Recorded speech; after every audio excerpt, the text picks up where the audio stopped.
Hoy vamos a estar con Margarita y con Amelia. Ellas nos van a recitar sus poemas y las vamos a conocer un poquito más. Hoy vamos a hablar de por qué es importante leer. Hoy vamos a ver el por qué es importante seguir el rastro de la poesía. Buenos días, tardes, noches, cualquiera que sea la hora a la que nos estáis viendo y escuchando, y estamos en Visibilidad, el gran reto. Y hoy estamos con Margarita y con Amelia. Y vamos a empezar por Margarita y que nos cuente quién es y por qué escribe. Pues qué pregunta más difícil. ¿Verdad que sí? Empezamos bien. De mi nombre te puedo decir que soy Margarita Campos y que escribo poesía, y la escribo porque me gusta, y la escribo porque me sale, y la escribo, pues no sé, es algo que llevas ahí guardado durante toda tu vida y de repente un día explota y bueno, pues ya no puedes parar, no es como los diques, ¿no? Una vez que se han roto es muy difícil volverlos a controlar. ¿Quién soy?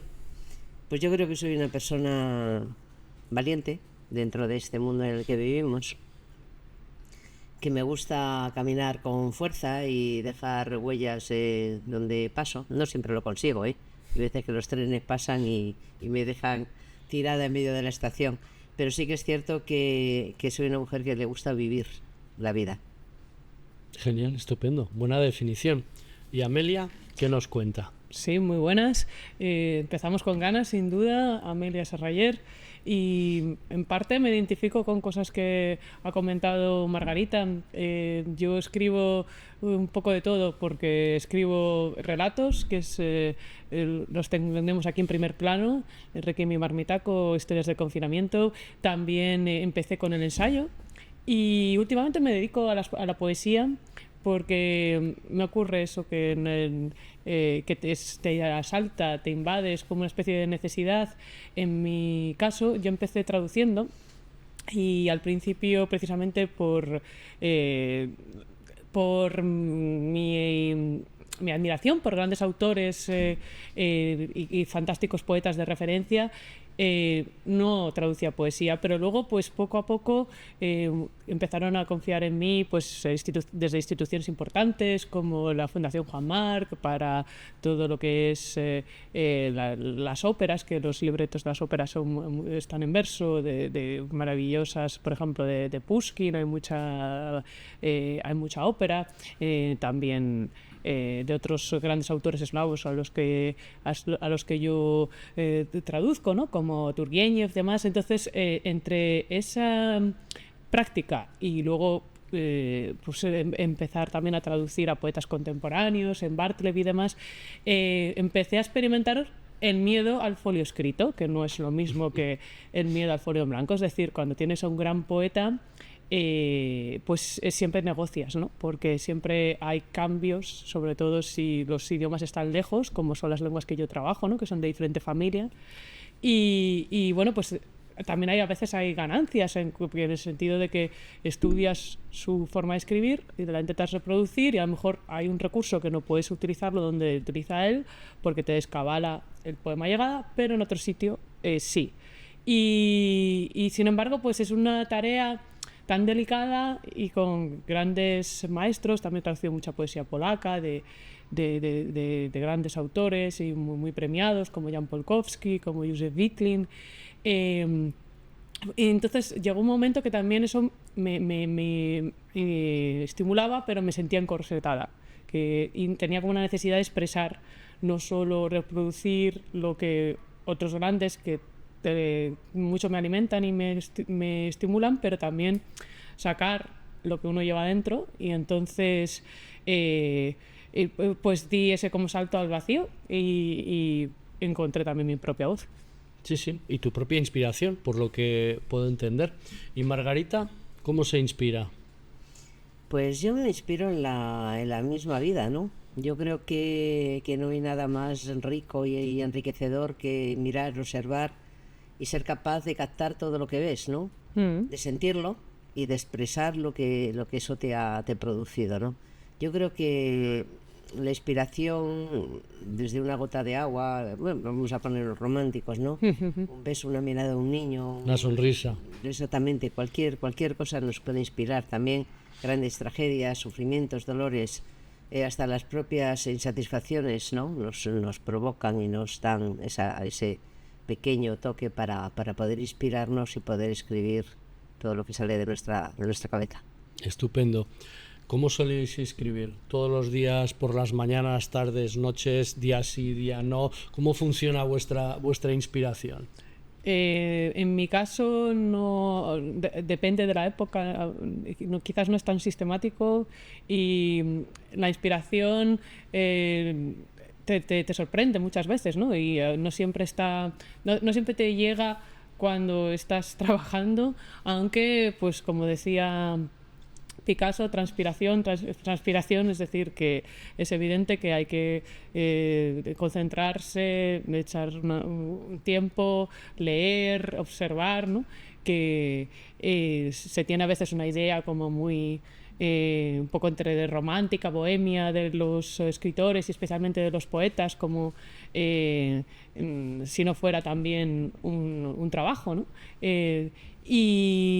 Y yo, bueno, pues depende del momento, o sea, de repente depende también de mi época en otros trabajos, pues ahora, por ejemplo, que estoy trabajando en la universidad, en docencia, también en la Escuela Oficial de Idiomas, con estos idiomas eslavos míos, pues escribo más de mañana.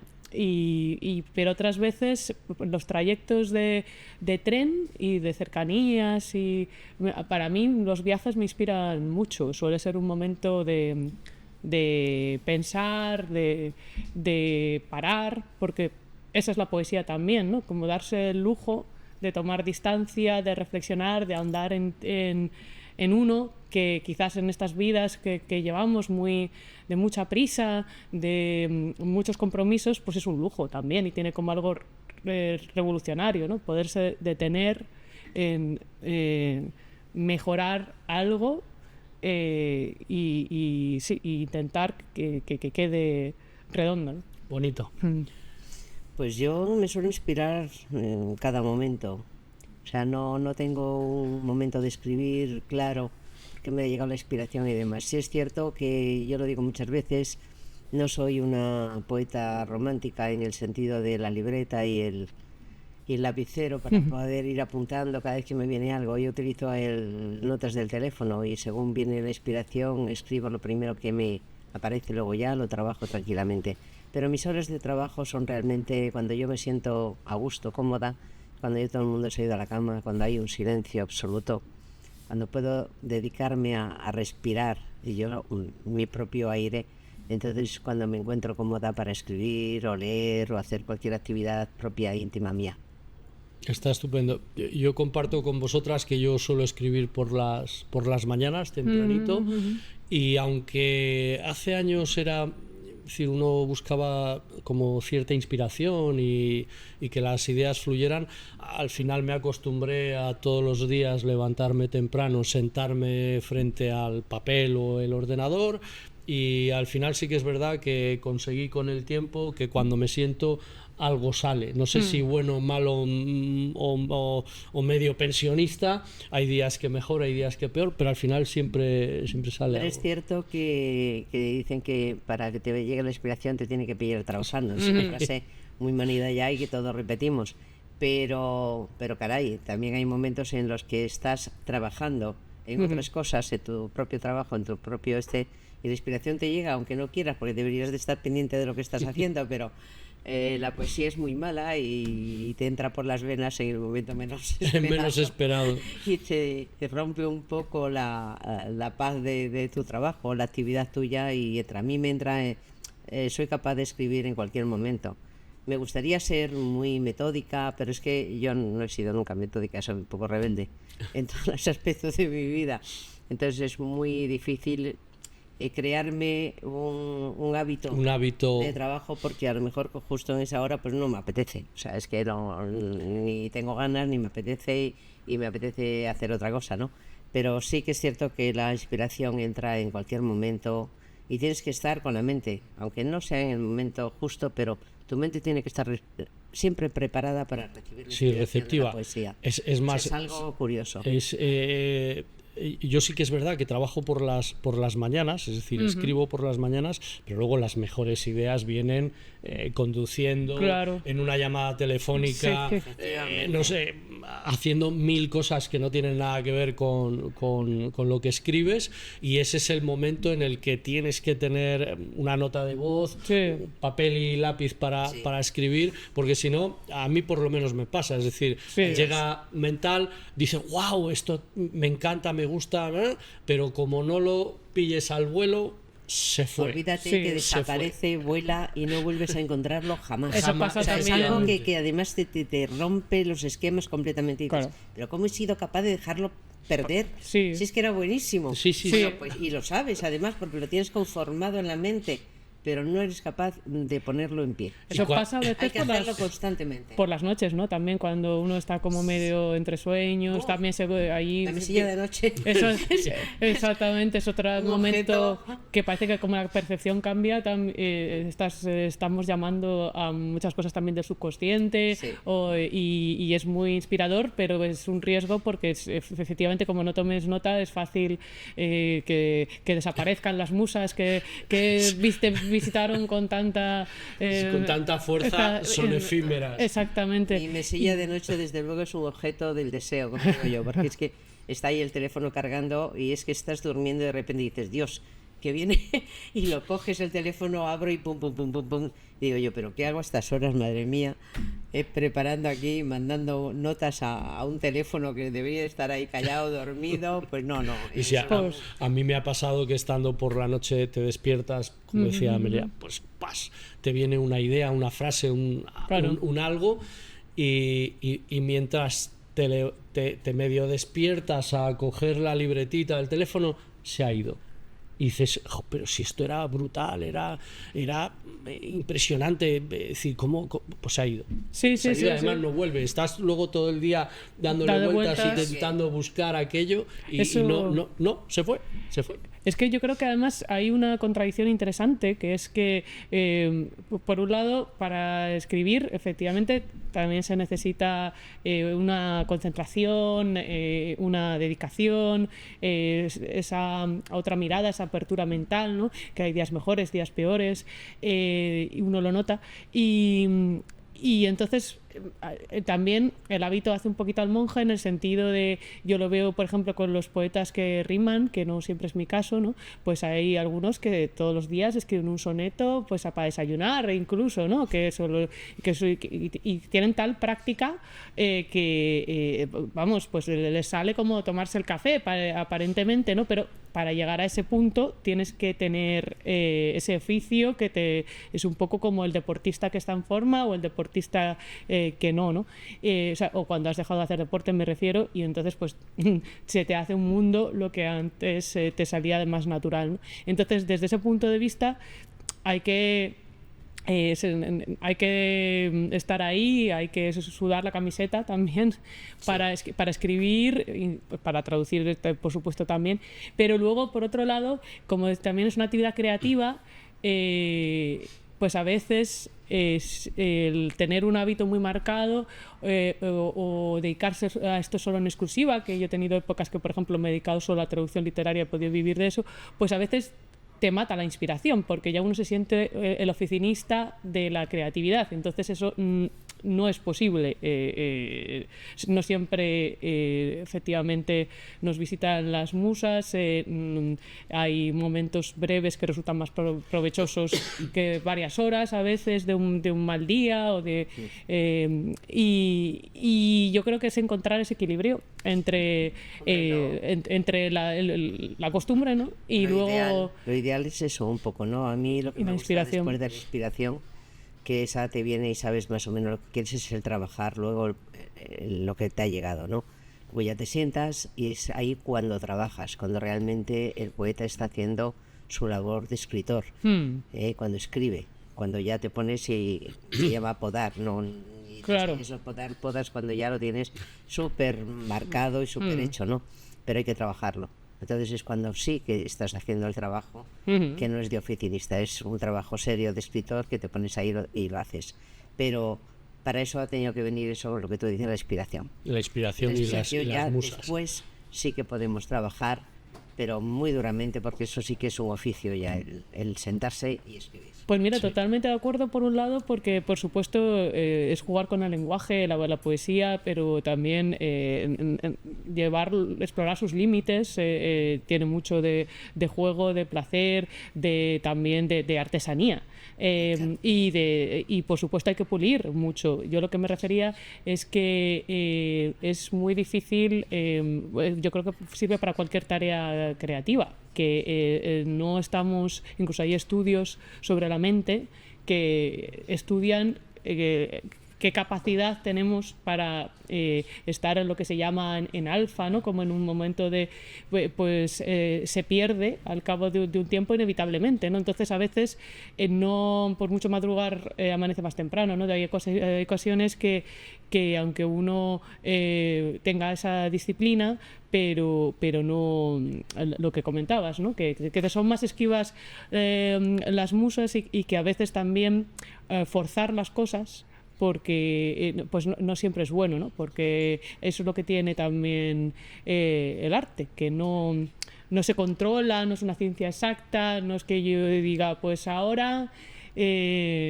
voy a escribir un capítulo, pues a lo mejor puedo escribir en X tiempo ese número de páginas, pero no hemos llegado a esa excelencia, y en el caso de la poesía también, o no es... no se cae un poco lo que he hecho, ¿no? Entonces uno le pone ganas, predisposición y tiempo, pero luego hay una parte de misterio, ¿no? Que hay una parte Sí. que cuando menos te lo esperas consigues quedar satisfecho con el resultado, y otras veces no hay manera. Bueno, Sí, y yo creo que es Didi Margarita. no, que en esos momentos nos pasa, yo creo que a todos, y yo tengo muchísimos poemas durmiendo. Los dejo dormir tranquilamente porque no sé cómo darles vida. Es complicado. Está muerto, muy técnico, muy bien, muy preparado, pero está muerto. O sea, no le doy vida. Y de repente un día abres sin querer y dices, caray, pues mira, ahí está. Y te sale. Y empiezas a trabajarlo de nuevo. Y empiezas a darle vida, porque ha llegado ese momento, ¿no? Muchas veces es complicado el despertar, la inspiración. Y es muy complicado, más complicado todavía, terminar un relato o un poema. Es muy complejo. Pero están ahí. Entonces lo tienes que dejar ahí, durmiendo esperando tranquilamente, su momento. esperando. O no, nunca se sabe. Sí. Hay veces que dices, pa, a la papelera, Fuera. se acabó. Sí. Yo creo que lo maravilloso y lo interesante, y lo que quienes nos estén viendo y escuchando podrán descubrir, es las diferentes maneras de poder llegar al mismo lugar, es decir, a algo escrito, y que cada uno de nosotros puede hacerlo de maneras diferentes, pero además no solo diferentes, sino que también uno mismo en su vida y en su día a día se puede manejar de diferentes maneras. Yo, por ejemplo, os comentaba, yo escribo por las mañanas, es mi hábito, pero sí que es verdad que lo que escribo por las mañanas, en el 80% de las ocasiones aproximadamente, ha surgido durante el día y la noche, y son frases, son cosas que luego pongo en el papel, y ya por las mañanas, de manera un poquito más disciplinada, trabajo sobre ellas. Y yo escribo, como sabéis, ensayo, entonces intento que cuando lo creo sea muy creativo, muy imaginativo, pero luego sí que es verdad que cuando lo corrijo y trato de darle ya una forma un poco más definitiva, sí que intento que la inspiración, la imaginación y la creatividad queden un poquito aparte, para centrarme un poco en la forma, ¿no? en la técnica. Sí, es que es interesante lo que estamos comentando.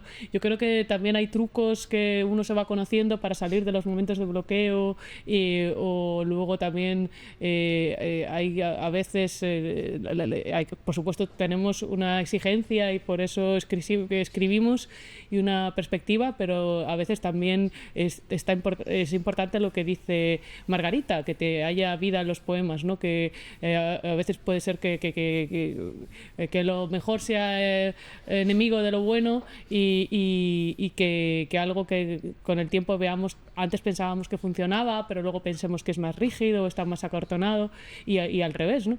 Pero yo, por ejemplo, para salir de esos momentos que tiene todo artista, más de bloqueo, que no acabas de encontrar tu voz o no estás a gusto o no has conseguido efectivamente todo lo que querías conseguir, expresar también, ¿no?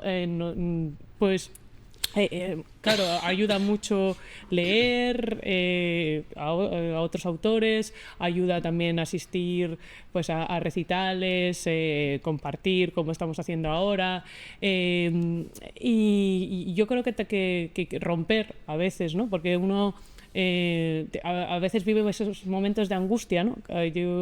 Que dice, bueno, esto está, pero no está, ¿no? Y qué pasa y porque no acabo de saber qué es lo que le falta.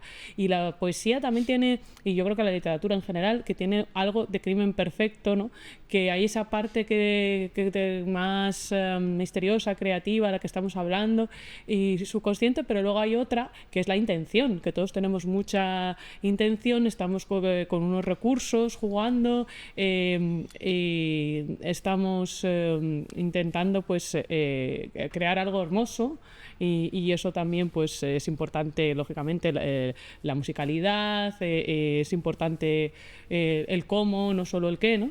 Y entonces, bueno, pues por un lado hay un sentimiento que se expresa y hay, sobre todo esto, hay muchos tópicos, pero por otro lado hay un cálculo también y hay pues hay una serie de eso, de recursos expresivos, hay un oficio, hay una forma, y entonces pues el entusiasmo te motiva, pero no te puede cegar. Eso se nota mucho, por ejemplo, también traduciendo, que es más difícil traducir a un autor al que admiras, que cuando no es así, ¿no? Y entonces te bloquea muchas veces ese gran respeto, ¿no? Te motiva también, pero...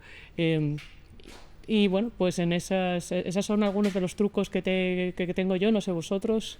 ¿Cómo te desbloqueas tú? No, ¿O no te bloqueas nunca? Cuéntanos. Confiesa. Confiesa. Pues claro que me bloqueo, ¿cómo me voy a bloquear? Hay veces que dices tú, estoy estéril totalmente, por favor, ¿qué está pasando, no? No, lo que es cierto es que leyendo a otros poetas, a otros autores, se estimula muchísimo la mente y el pensamiento. Eso te abre la mente. En un momento determinado estás leyendo, repasas poemas de grandes autores, estás ahí metida en ello y de repente, pum, hay un verso que te hace despertar. Y ese despertar es el que te hace ya volverte, vas inmediatamente a lo tuyo, no a copiar ni mucho menos porque es imposible, ¿no? Pero sí que ya tienes ese toque de luz que necesitas muchas veces para volver a, sí, esa llave desbloquear. Exactamente, para esa llave que desbloquea. Y es difícil cuando te bloqueas, porque te encuentras con... Bueno, mira, muchas veces yo tengo a veces un truco tonto que me imagino que lo tendrá todo escritor, todo poeta. O tiro un verso o lo cambio de situación. Muchas veces cambiando un verso de situación simplemente ya se te abre y dices, ahora sí, ahora ya veo el camino, veo la luz. O lo tiras, lo retiras, me está estorbando. Es que hay a lo mejor una cosa que te parece además magnífica, maravillosa, que estás ahí, ¡buah! He descubierto aquí, bueno, pues está estorbando. Es algo curioso. Bueno, es que yo creo que es como todo en la vida, ¿no? Un arquitecto yo creo que le pasará igual, a lo mejor le sobra una cincha que está sujetando un edificio, o a un pintor o un color, o yo que sé, a cualquiera hay algo que nos estorba, y a mí muchas veces me abre el camino el retirar algo que, aunque creo que está fantástico y soberbio, me está estorbando. Es como no es tu sitio ni tu a lo momento. mejor es que no lo puedes poner solo por ahí y luego al final creas un nuevo poema a partir de ese verso. Sí. Pero donde estaba estorbando. Sí, es como si hubiera nacido porque tiene que nacer y tiene que estar, pero en otro sitio, en otro lugar. Lo manda a otra familia y va a otro lugar. Es cierto que es complejo. Está bien. ¿Qué os parece si leemos algo? Pues venga, fantástico. Amelia. Sí. Yo voy a leer un poquito y luego, si tenemos tiempo, también puedo recitar de memoria un poema Estupendo. breve. Genial. Sí, pero necesito la chuleta en este caso para los relatos. Sí. Es un fragmento de Requiem y Marmitaco, Historias del confinamiento, que editado por Ediciones Facta y con prólogo de don Félix Maraña. Es en concreto un relato que se titula Un ciclón en la sombra. Y sí, y que tiene pues tiene también un cierto contenido social, sí, pero un diálogo muy vivo, ¿no? Unos personajes poderosos en San Sebastián durante el confinamiento, aunque esa es la excusa un poco, ¿no? Sí. Esa es, la pandemia aquí funciona como una excusa para interrelacionar a los personajes y por aquello que decía Cortázar de que los relatos nacen de situaciones límites que están o bien en la mente del escritor o que se han dado en la realidad, ¿no? Entonces, sí.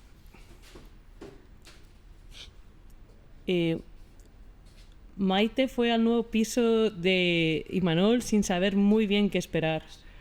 Su padre siempre había sido abertzale, pero de ahí a irse de Ocupa a un pisito en Moraza había un abismo. «Maitía, ¿cómo anda mi chica?» «Venga, entra», dijo Ima en la puerta con voz de falsete. «¿Qué pasa, Aitá? ¿Qué se te ha perdido por aquí con estos...?» Desde la entrada vio a 5 hombres comentando el fútbol. Solo 2 le sonaban de algo. «¿Tu nueva cuadrilla?» «Bueno, ha sido tu ama, ya la conoces. Últimamente estaba muy rara con todo lo suyo». «¿Con todo lo suyo?» Del enfado, la voz de Maite tronaba y su ronquera iba en aumento. «Cáncer, Aitá. Se llama cáncer. No sé cómo puedes dejar a la ma. Cobarde». Todo el día mentalizándose para no decirlo y solo había tardado 2 minutos, se dijo Maite para sus adentros. Lo peor era que se había disparado y necesitaba seguir e incluso insultarles a aquellos semidesconocidos que la miraban aterrorizados mientras subían el volumen del televisor. Cobardes también. Los hombres son todos unos débiles. «Oye, ¿tú qué me has llamado? Haz el favor de mirarme cuando te hablo. Tu Aitá es todo menos un cobarde. Le has dejado sola, justo ahora». La voz de Maite parecía un animal herido. «¿Quieres dejar de decir tonterías y pasar al salón de una vez?» «No, mejor que no nos interrumpa el fútbol. Vamos a la cocina, tú y yo, a charlar. De cáncer y de muchas otras cosas, ¿eh?» Ima pasó el brazo sobre Maite, que de inmediato se recompuso. La nobleza de su Aitá le daba fuerzas. Quizás acabase volviendo a casa, pero para eso aún quedaba. Así que, con extraña suavidad, le apartó el brazo y dijo, aparentando seguir muy ofuscada: «No, yo me voy. No se me ha perdido nada por aquí. Agur, Aitá». Y salió despedida como un bólido. Y desde aquella tarde no se separó más de Renton. Que bueno, que es su perro, como hemos sabido antes. Muy interesante, gracias, Amelia. Sí. Margarita. Yo os voy a leer algo de, varios de aquí de Espejo Canalla, porque son pequeñas. Es mi última publicación. Son, lleva aforismos, pequeños pensamientos. No es un libro de poesía al uso, porque poesía como tal no lleva, pero bueno, os va hablando de lo que estábamos hablando, del éxito, de cuando escribes y demás. El éxito es un envenenador, el fracaso un maestro paciente.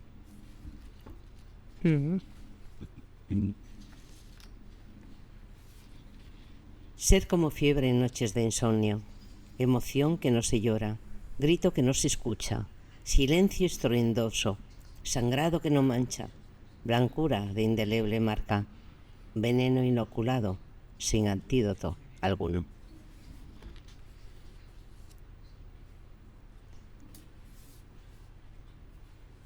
¿Es posible que los recuerdos llenen tanto que no dejen espacio para nuevas memorias?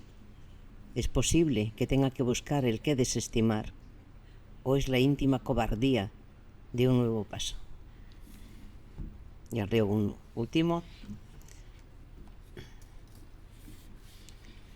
Cuando no esté cuando me haya ido para encontrarme conmigo, cuando el silencio llene mi corazón y mi cerebro, cuando mi cuerpo no tenga sensaciones. En ese momento me gustaría que conocierais los pensamientos que llenaron mi vida, pensamientos que se forjaron paso a paso, día a día, en el largo caminar de un alma que llegó para sufrir y gozar. Esa alma era mía. Bonitas reflexiones. Sí, sí, sí, sí, sí. La Pues, verdad es que si me permitís también recitar dos breves poemas que yo creo que dialogan muy bien con los de Margarita, porque son también intensos en su en su brevedad, ¿no? Y que lanzan preguntas, ¿no? Que se quedan resonando, te invitan a la reflexión. Eh, De eso se trataba un poco. Tenía todas esas cosas guardadas que dejas por ahí almacenadas en buen puesto, pero las tienes ahí recogidas para que no se pierdan. Y me pareció que era más que agradable el poderlas presentar en una publicación y dejar muchas preguntas en el aire de los lectores. Pues, eso siempre es más interesante que contestarlas, ¿no? Sí, sí, sí. Pues ahora que está de próxima aparición Madera de Sueños, mi segundo poemario y cuarto libro como autora, ¿no? Cuarto hijo biológico después de 30 adoptivos traducidos y ediciones críticas, alguno más, ¿no? Pues sí, quería recitaros por un lado el poema que es titular de mi anterior poemario, Blanco Roto, que ese sí está disponible y tiene esa brevedad y un poco ese misterio, ¿no?, del que hablábamos en Juego con el lenguaje. Blanco Roto. Con los ojos cerrados, vestida de café, respiro mar y cielo. Como una planta carnosa, busco sol en tu sombra. Es la euforia de un día en blanco roto. 1, 2, 3, fuego. Y hay un poema muy sucinto que viene con una hermosa fotografía del templo de Devos. Algunos es tan buena la fotografía que se piensan que es una ilustración, ¿no? Y es un haiku y dice así: templo de Devos, amanecer o morir con la luz de un nuevo día. ¿Y eso ahí? Muy bonito, muy bonito. Te veo ahí preparada. Léenos otro. Hay Venga, ya. contraataque. Sí, hemos tenido esto además está- poesía y prosa, como dicen también Os Manolo prometo que Rico y estaba Papá, simplemente que es importante. repasando porque... La Bueno, vida. pero yo te he pillado infraganti Sí, ahí. sí, Bueno, sí, pues sí. mira, el Se que veía está- con ganas. El que está abierto ya no queda más remedio. Las palabras llevan vientos tras ellas. Tienen prisa. Te saben lejano y quieren llegarte. Entregarán saberes antiguos que salen de los lugares más oscuros de nuestra mente. Bueno, yo estoy encantado con vosotras, ¿eh? Bueno, pues qué bien. Y nosotros contigo. Exactamente, no, sí, sí, sí, sí. Bueno, yo esto suena también amable despedida, ¿no? A lo bueno y breve, que esa es un poco una máxima poética, ¿no? Porque aunque poesía, lógicamente, de amplio formato y épica y demás, ¿no? Y tenemos a los grandes clásicos, a Homero, a Virgilio, pero la poesía también es el arte de la condensación, ¿no? De el sugerir más que mostrar, de el menos es más, de multiplicar sentidos y yo creo que es lo que le hace también tan especial, que es como la vida, ¿no? Hermosa por esa fugacidad y esa intensidad, ¿no? Y ese trabajo que hay, que no mimamos tanto el lenguaje en nuestra vida diaria, y eso también tiene una influencia en el pensamiento, porque como saben todos los neurocientíficos, los lingüistas, como también sabemos los escritores, no se disocia tan fácilmente el lenguaje del pensamiento, ¿no? Entonces, trabajar y mimar y embellecer y jugar con el lenguaje también es una forma de ahondar en nosotros mismos, de reflexionar, de desarrollar nuestras capacidades cognitivas y entonces de enriquecernos al fin y al cabo, que leemos y escribimos, como decía C.S. Lewis, para saber que no estamos solos, pero para compartir, para enriquecernos, para expresar. Muy buena reflexión. Margarita, ¿qué le dirías a alguien que nos está escuchando, nos está viendo justo en este momento, lleva un ratito y no es lector o no es lectora? ¿Qué le dirías para convertirlo en lector o lectora? ¿Cómo lo animarías? Yo la verdad es que es muy difícil convencer a alguien que no quiere leer, ¿no? O que tiene la absurda idea de que la lectura es una pérdida de tiempo. Imaginemos, sí, tienes toda la razón. Yo replantearía la pregunta, es decir, ¿cómo se lo venderíamos a alguien que, oye, yo quiero ser lector, me gustaría ser lector, pero es que no acabo de verle sentido a leer? ¿De qué sirve? Bueno, yo le diría que realmente la limitación de la falta de lectura es grande, y si quiere tener una amplitud, ampliar su mente y llenarla de cosas nuevas que no ha visto, que no ha oído y que no ha sentido, la única forma es a través de las páginas de un libro, porque el resto lo tiene aquí, entre las orejeras. Y cada vez más estrechas. Ve cada día más estrechito porque por desgracia se van cerrando. Pero si quiere ampliar esa visión, desde luego solamente a través de las páginas de un libro se puede ampliar la mente. ¿Y Amelia? Pues yo estoy de acuerdo en que forzar, obligar, siempre es contraproducente, ¿no? Wisława Szymborska, la poeta polaca, tiene un libro muy divertido, además, que se llama Lecturas no obligatorias, ¿no? Como dando a entender que las obligatorias del cole y tal, pues caen peor a veces por esa y como imposición, que por un lado hay que conocer el canon, pero que es verdad que todo lo que hay unas etapas en la vida, ¿no? que de adolescencia y demás, pues que uno es rebelde y luego algo de eso queda, ¿no? Pero por otro lado, pues efectivamente leer es un diálogo y es viajar, es ampliar pues tus horizontes, conocimientos, vivir más vidas, ¿no? Entonces se queda uno muy empobrecido si no lo hace. Pierde también espíritu crítico, ahora que tenemos tanto ruido informativo, que hay mucha fake news, que hay muchos montajes con la inteligencia artificial, que como todo tiene sus cosas buenas y sus cosas, una deriva que puede ser más peligrosa, ¿no? Entonces yo creo que también leer es una forma de uno informarse y formarse para encontrar tus propias respuestas, para desarrollar tu propia personalidad, no estar simplemente al dictado de las redes sociales, los influencers, los políticos, sino poder contrastar, y siempre hay ese espacio. La lectura a mí también me parece que es un espacio de libertad, porque bueno, pues no busca un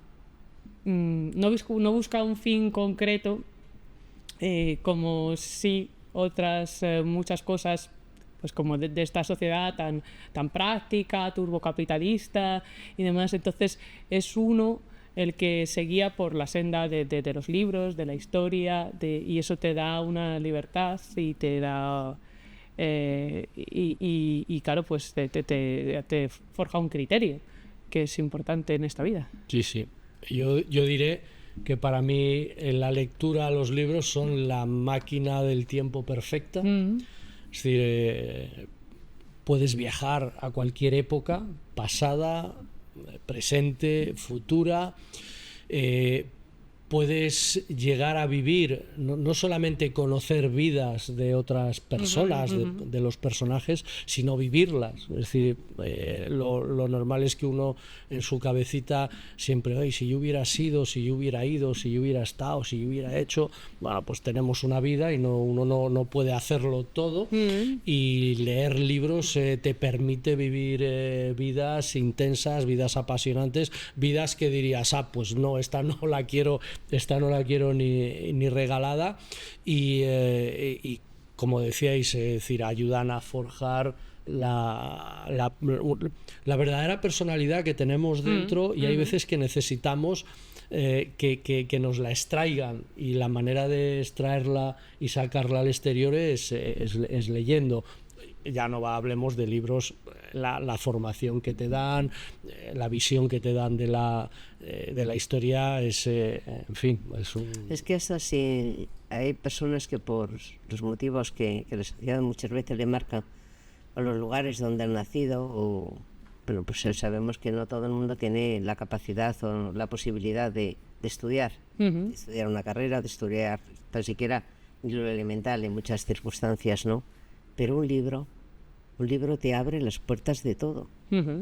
Es que puedes ir abriendo todas las puertas a las que quisieras llamar, y esas se te abren a través de las páginas de un libro. Es que es algo maravilloso, es impresionante, sí, es mágico. Una vía de escape y una vía, un transporte es mágico, fantástico. A lo mejor uno es, pues no sé, es profesor de escuela, pero le hubiera encantado ser astronauta. Pues oye, no todo el mundo llega a ser astronauta por muchas razones, ¿no? Entonces, bueno, pues si tú lees libros de astronauta, pues eres un astronauta mientras lo estás leyendo. ¿Y por qué no? No es un fracaso que tú seas profesor de escuela, por decir algo, y no hayas podido ser astronauta. Te abre. Claro. Transporta, es un medio de transporte. Efectivamente. Exactamente. De los más rápidos, además. Sí. En el tiempo, en el espacio. Luego es verdad que la pandemia también demostró el hambre que tenemos de historias, ¿no? y la necesidad, ¿no? Y no solo eso, sino desde pequeños, ¿no? Los niños cómo se quedan fascinados con los cuentos, con a veces incluso también, o sea, con las historias verídicas, que no dejan de ser una narración que le está haciendo pues sus referentes, sus mayores, hasta con poemas, si es que todavía alguien se los recita, que está en desuso hoy en día, por desgracia, pero precisamente los niños pues, y los jóvenes, que hay una página casi en blanco en la que los demás escribimos, y en todo momento yo creo que necesitamos, igual que somos seres sociales, pues necesitamos alimentarnos de historias, porque es la forma también de estar vivos, de imaginar, de tomar distancia con nuestros problemas, con nuestra rutina, y a la vez adquirir recursos para enfrentar esos desafíos que nos pone la vida, ¿no? Y entonces, siendo la experiencia de una persona limitada, sin embargo los libros la van a centuplicar, ¿no? A expandir. Y entonces, ¿para qué? Es decir, hay muchos estereotipos, y es verdad que a veces es difícil romperlos, y vivimos en una sociedad que no es lo que más valora, se valora pues eso, el dinero, el éxito, la fama, tal, pero el poder, pero no tanto la cultura, ni la educación o formación, pero ahí está todo. Si no, pues es lo que nos separa de los animales también. Sí, también, es verdad. Yo de todas formas me haría muchas veces, o me hago una pregunta, que por qué cada vez se pide o se exige o se enseña a los pequeños y a los adolescentes a leer. ¿Por qué cada día se les retira más la cultura? ¿Por qué cada día se les enseña menos y se les enseña a pensar menos y a tener menos criterio? Es una pregunta que me gustaría que alguien me contestara en algún momento. Y además va a ser la pregunta con la que vamos a terminar. Yo creo que la reflexión de Amelia y tu pregunta es, en fin, es maravillosa, y la vamos a dejar aquí en el aire para que la gente se la responda. Y animamos encarecidamente a leer. Hay que leer, es bueno leer. Gracias a todos, gracias Amelia, gracias Margarita. Ha sido un Gracias. verdadero placer estar Un placer, con, sí. con vosotras, como Placer es nuestro. en otras ocasiones. Y bueno, nos vemos pronto en un próximo podcast de Visibilidad, el gran reto.